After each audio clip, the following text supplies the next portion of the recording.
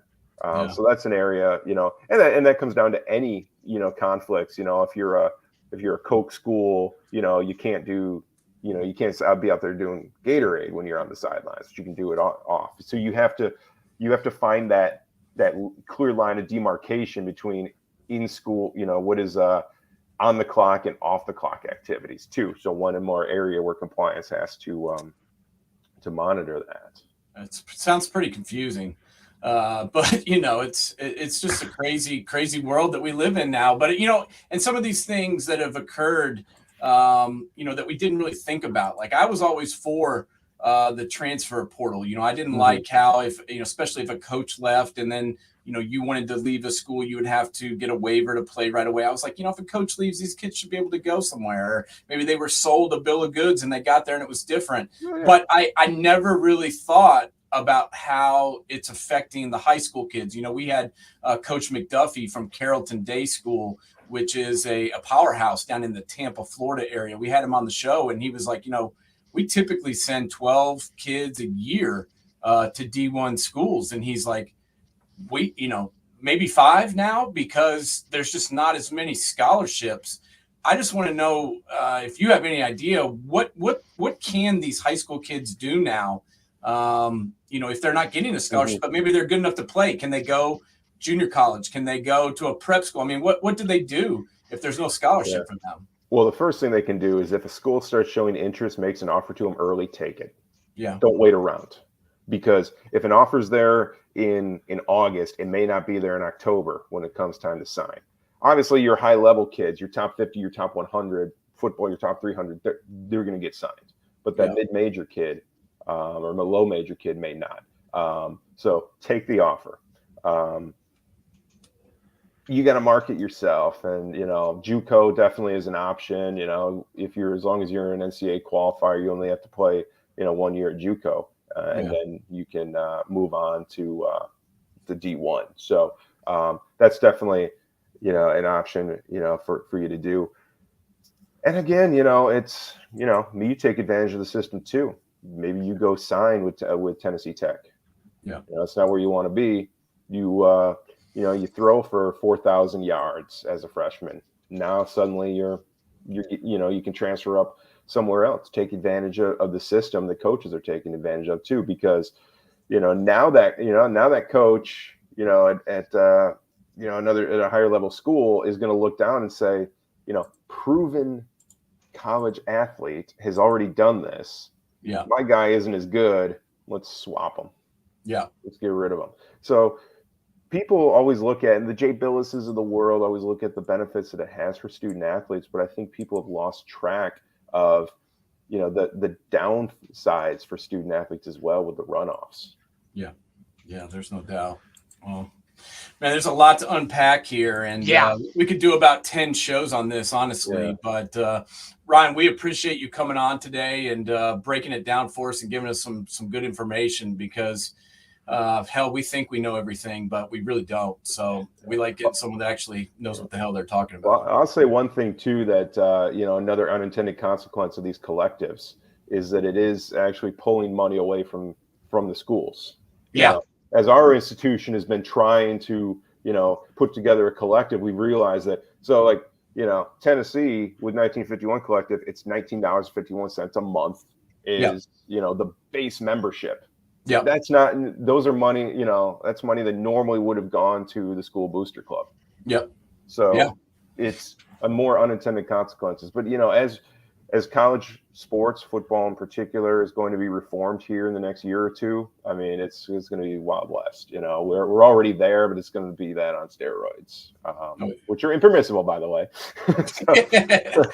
Yeah, no, it's nuts, man. I mean, that's why we wanted to have you on today, because there's been so many changes in college athletics in the last few years. It's hard to really even know what's going on, but it's interesting to talk about some of the factors and some some of the factors that have led up to it, and then also some of the consequences. Because like you said, I guarantee you when these people were forming these collectives, they didn't really think about how it was going to affect their bottom line and then take away money that normally would have just gone straight into the athletic operating budget. And, I mean, that's a big deal in my opinion. Right. And some of the first collectives that were formed weren't about recruiting. It was about providing opportunities for current student athletes, appearances. Like Marquette, my alma mater, Ring Out of Hoya, their collective that was formed by some former basketball players is about hooking athletes up with nonprofit, to do appearances. You get $500 to go to Boys and Girls Club and sign autographs and shoot hoops with kids. That's what a lot of these collectives were started out, doing. Let's get some, let's get a business in and say, hey, put, an athlete's, face on an ad and they get $100 a month. It was never about, $3 million to get a kid to come to the school. But that's, where it went. Thank you, Jimbo Fisher. Yeah, no, I was all about this when I thought about, hey, these kids are finally going to get some of this money, because there's always the talk like, where's this money going to come from? Well, hell, you pay these coaches $10 million a year. There's plenty of money to give these kids. But now watching it go to these high school kids that have never played a down of football, it kind of seems like it's not being used as it was intended. So best or most recent best example of NIL that I've read, Kirby Smart mentioned that a kid got an NIL deal for his dad to be on dialysis. Yeah. So there's some positive things. That's pretty cool. Wow. That is a positive thing, an indictment on our healthcare system, but it is a positive thing. But can you imagine, it's like now you're a bidding war so you can keep dad alive. This is where we've gone, and dialysis, and I can tell you, my law school alma mater, back in the day, to get Larry Hughes moved his brother up the line on the heart transplant list. Yeah. Now a donor can just come in and do that. So, wow. That's crazy, man. Absolutely crazy. Now we're auctioning off organs. Yeah. No, well, I remember when Kirby said that, college kids shouldn't be making $10,000 a month. And now he just signed his new deal and he's making $900,000 a month. So I thought that would be his day salary. Yeah, no kidding. If anything ever happens with he and his wife, I will move in and marry that guy if he's making $900,000 a month. He could afford me. I when Saban came out and was critical of Jimbo, Alabama didn't have a collective at the time. Yeah, and Saban's one of those who he doesn't need it.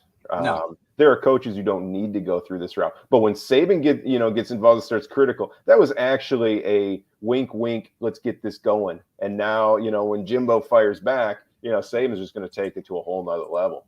Yeah.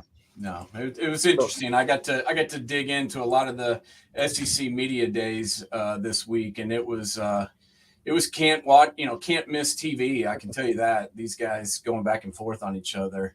It was pretty interesting, but we'll see what happens. I mean, kids are going to go to Bama whether they get money or not, and that's the thing with Ohio State. I mean, they do have a collective but they've been kind of using it to pay the kids that are there.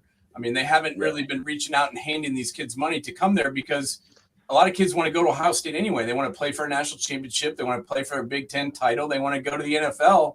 And, going to Bama or going to Ohio State is a good way to do those things. Yeah. And, you saw any idea what OSU paid Quinn Devers, to go there and is now sitting, down at Texas. And then when Arch Manning comes in, Devers will transfer somewhere else, the money that's, flowing there to get him.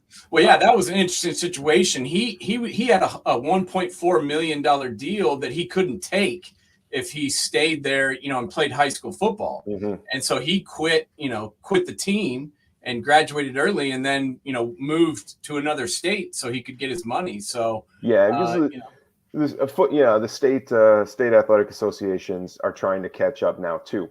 Yeah. With, when I speak at recruiting events, I need to tell them, check if your state allows you to get NIL deals. Yeah. Some have started to allow that. And it is funny when I talk with high school kids, I was, all right, here's the eligibility process, what you need to be eligible to play college ball. Oh, okay, whatever. Here's the recruiting process. Okay, whatever. Let's talk about NIL. Popping up like prairie dogs popping out of their holes. This is what we're here for. And the reality is that few people are actually going to get decent NIL deals. I think the average, and this includes the deals like the Cavenders and things like that, in throughout college sports is under $1,000 per person. Yeah. Everybody just sees the big deals where these guys get millions of dollars, but that's not the norm. So, but Right. Good for them, man. We've seen all these rich dudes putting money in their pockets for years. I'm glad to see at least now some of the kids are getting paid. I'm glad about it. So, and it keeps them in school. Yeah. They go out. We lost a kid. It wasn't. We had soccer players now, one of the biggest TikTokers in the world. And it's like tells our coach, well, they want me to sign an $800,000 deal to live in a TikTok house, or I can get my $15,000 a year scholarship. What am I going to do? The kid leaves with after only one semester of college. Now you're able to maybe continue doing that stuff. So they continue to get their educations, play college ball, because a lot of these people that are getting the big deals are not necessarily in the high profile sports where there's professional opportunities waiting. Gymnastics and women's volleyball are two of the biggest ones. There is very few professional opportunities. So, if a gymnast at LSU is raking in, $4 million, that's, she doesn't have $4 million waiting when she goes, to professional gymnastics, because there isn't that. So it is giving kids a lot of opportunities, but it's also causing a lot of headaches, in the high profile sports where, now, it's kids are getting poached. It's combined with the transfer portal, the movement, and having to figure out what is really going on. And, it's hurting the recruiting down the line. Our coaches aren't even out, on recruiting weekends all the time because 7 new players, you got LSU only had, one player left.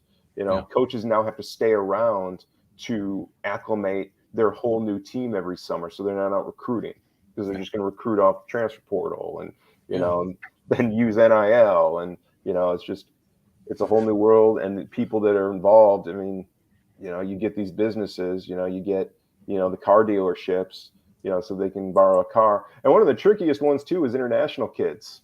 Some of the best players, Oscar Tshiebwe, couldn't take NIL. Kentucky found a very creative way to do it, though.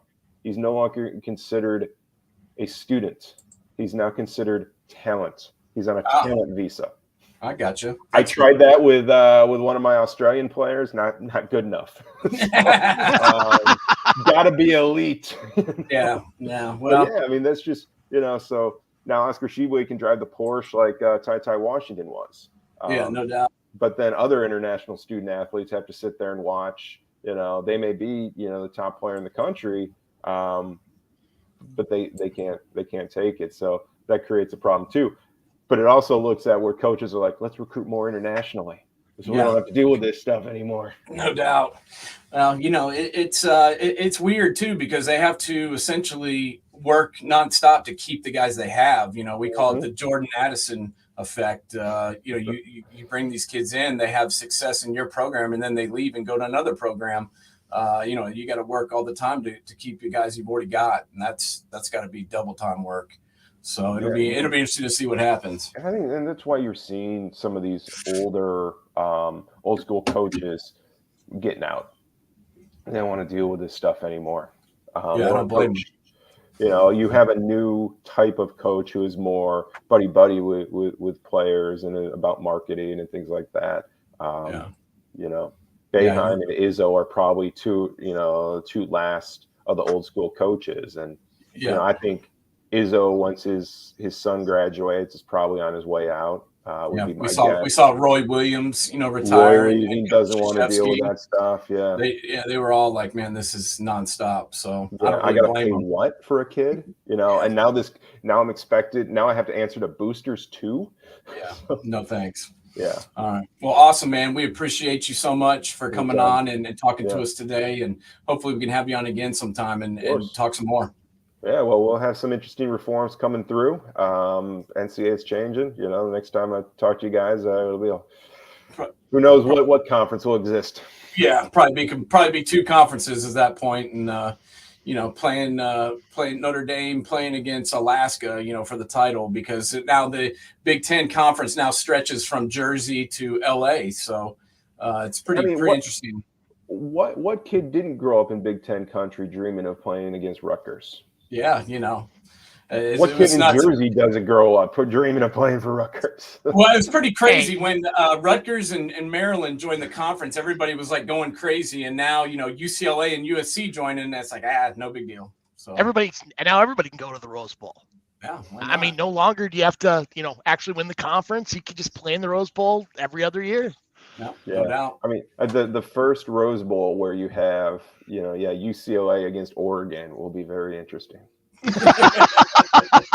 I never thought about that, but that'd be. Well, what about Cal versus SC? I mean, I think you're giving Cal too much credit. Yeah, that would mean Cal would have to actually win a game post Jeff Tedford. So Cal would have to care. All right. All right, Ryan. Hey, thanks again. Thanks, guys. Buddy. Have a good one.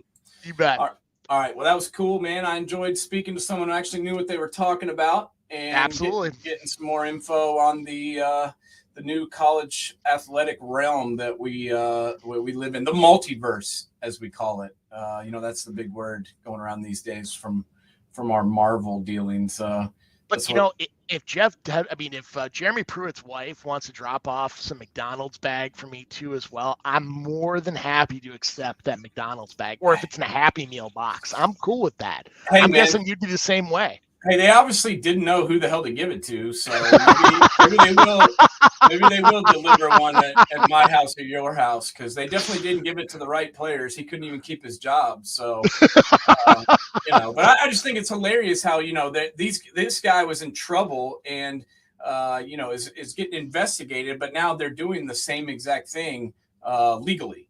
And let's be honest, okay. This world, college football world, operates on wins and losses. If Jeremy Pruitt's 9-3 or 10-2, 11-1, hell, we never even hear about this. Exactly. They bury it. They brought it out in the open. The university did on its own because they wanted to get rid of him, and they didn't want to. They've already paid. They paid Derek Dooley buyout. They paid Butch Jones buyout. They paid, every brother under their son in the basketball program these huge buyouts. And they were getting embarrassed and getting taken financially by paying all these buyouts. And they're like, man, we don't want to pay Jeremy Pruitt's ass too. So they came up with, self-reported infarctions. So they didn't have to pay his $18 million buyout. So, it's the old ball coach, Ed Orgeron. He's getting paid $18 million to not coach. So, that's the other disgusting side of college football that we live in, where these guys get paid money to not coach. I wish someone would pay me to not work. I would take that money today. We're going to pay you, Nate, $40 million to not do this podcast anymore. I'd be like, so deal. All right, man. Well, the kicker list is done. We're going to have some other great guests coming up here real soon. We're going to do our SEC preview. We've already done a little bit of a Big Ten preview, but we're going to break that down as well. Maybe a Big 12 in there. We got a lot of stuff to talk about here to get us ready for the season, and I'm looking forward to it, buddy. You got it, man. Well, we'll see you next week. Same bat channel, same bat time. Yes, sir. Check us out. If you missed the beginning of the show, go download it on YouTube, Man Coverage. Go to man_coverage at Twitter. Go check it out and see all the old shows because they're all up there ready waiting. All right, bud. Have a good week, and I'll talk to you real soon. You bet, man. Talk to you then. Bye.